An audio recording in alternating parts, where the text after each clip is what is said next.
Do you believe that those people voted selfishly, or that they were just voting for what they thought was their own interest? Not selfishly, callously. Callously. You did not care about the suffering of other human beings. And you are showing that over and over again. And in fact, you want it to happen. You want those families to be separated. You want people to be thrown on planes without due process and shipped to countries that they may not even know. The cruelty is the point. The cruelty is the point. That you have revealed yourself.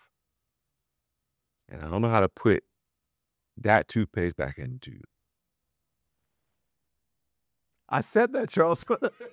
I said that from the beginning. How do you do that? You cannot go, okay, well, let's, we're not going to go back to 2024. Do you know what I'm saying? We're not going back to 2020. We're not going back to 2012, 13, 14, 15, Barack Obama. We're not going back to 2008. We're not going back to that. Hope and changing and... Yeah, hope and change. And then, okay, so that's what I meant about we have to start over in some way. And maybe this is the impetus to do it, the time to do it. I just don't, because I don't know how we continue on hoping that we're going to win over some people. It may not be theoretical. I mean, they are literally breaking the federal government. Yes. So it may not be completely theoretical. Yeah. Even if you could predict the future and a Democrat wins in 3 years or 4 years, a single agency of trying to hire back 20,000 people, like the numbers of thousands of people who have been let go is just astronomical. Just the physical activity of getting the resumes, interviewing 4 or 5 people for each one of the 20,000 slots in a single agency. Yeah. This is decades work, and you've already poisoned the tap because who's going to trust the job? But you're assuming with that, that we're going to have another election. No, I'm just saying there's going to be a dip if you were to do it. I'm just saying if that even happens, your view of where we're going may not be so far off, because it may not be that we decide to break it and start from scratch. He's breaking it. Yes. And we may be starting from something. Yes. I don't know if we're starting from scratch, but it's being broken right before our eyes, and this is only 3 months of it. Well, I hear people saying, the midterm is coming, and then whatever.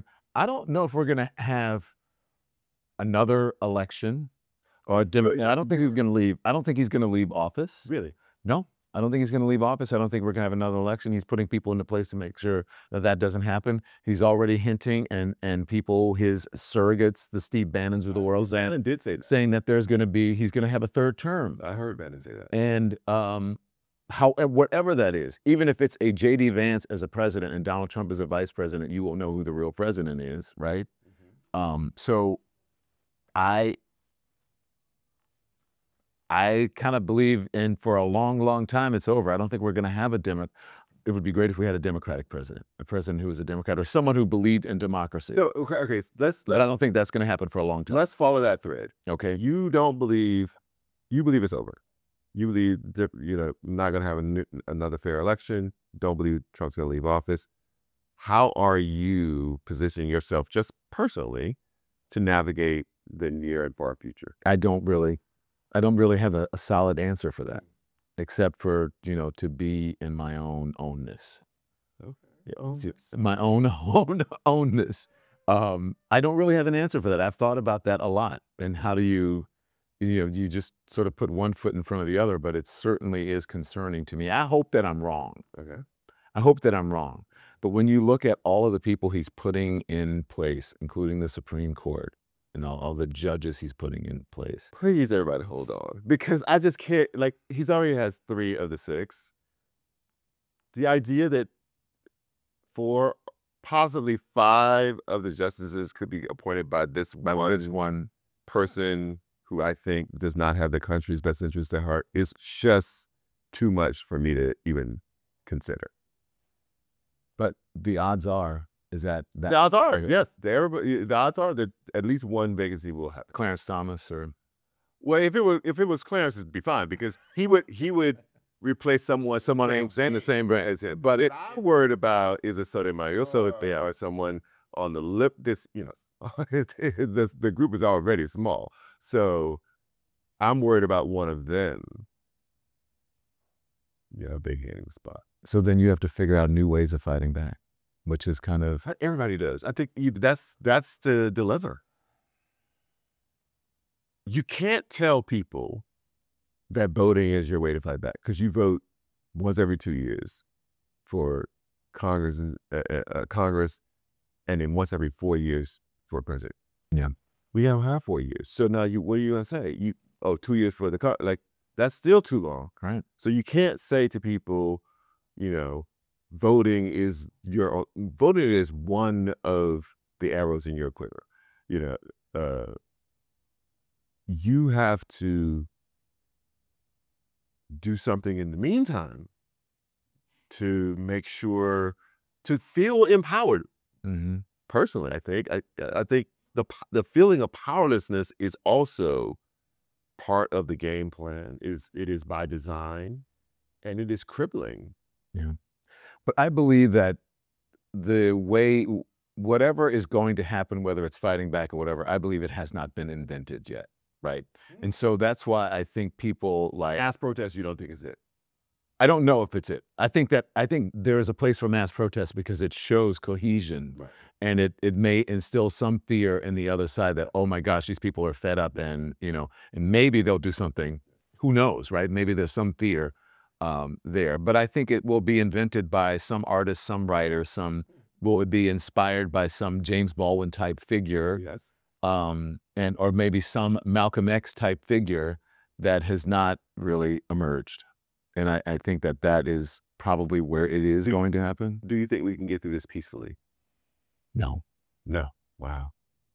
I don't think that. I mean, where is the inspiration? Where does the inspiration or desire come from for change through peace in this situation? Because they don't care. I think it will come through fear. Is that? Well, fear can still be peaceful. Well, not the kind of fear not the kind of fear that I believe is going to move these folks because they don't really care. They don't really care. So I know I sound pessimistic. I don't want to sound pessimistic. You have switched in the middle of this conversation from being very optimistic to being. I think you started like on a more optimist note. You were like happy that the veils had come off and you could start over, and you were very like it felt to me. No, but it's all from the same thing, that because we are going over a cliff, and that if I'm going to look at it in some way as in an optimistic way, is that through the going over the cliff and starting all over again, perhaps there will be something there, but that means you are the cliff is the rainbow. The cliff, and at the bottom there's a rainbow that's gonna hold me from hitting, from ending it all. But I don't think that I'm optimistic about it. I think that I think that is my optimism in that, and but I don't know if people will find that optimistic or pessimistic, but that's how I feel. Well, do you personally engage in diversion? Like, are you consciously saying, I'm just not going to think about it, and I'm going to just live my life, and it's sort of whatever's going to happen is going to happen?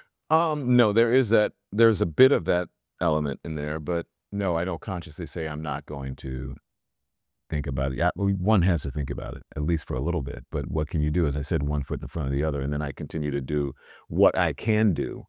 But I don't think that the old tactics will work, even the sort of coalition building that once happened back in the 60s for the civil rights movement. I think that is, there's a blueprint there, right? But I don't know if that's the same. Well, I will confess that I do sometimes engage in diversion on purpose. Like, I water the plants and. Oh yeah, of course. I mean, but like on purpose to say, when I feel overwhelmed, I just like make my world small. Yes. Oh, yes. 100% I do that. Old movies, Yes. that kind of thing. Crossword puzzles. Yes. And groups of friends, like, yes, little dinner parties that not Amen. big and fancy, just, that it That's self-care. it's self-care. It grounds you. It also, I think, reminds you what you're fighting for. When you are fighting, it reminds you that I'm fighting because that's lovely. This group of people is a lovely group of people, and I don't want to see any of them hurt, and I don't want to be hurt. And that there is beauty left in the world. It's important for me to remind myself of that when there is so much darkness around. Mm-hmm.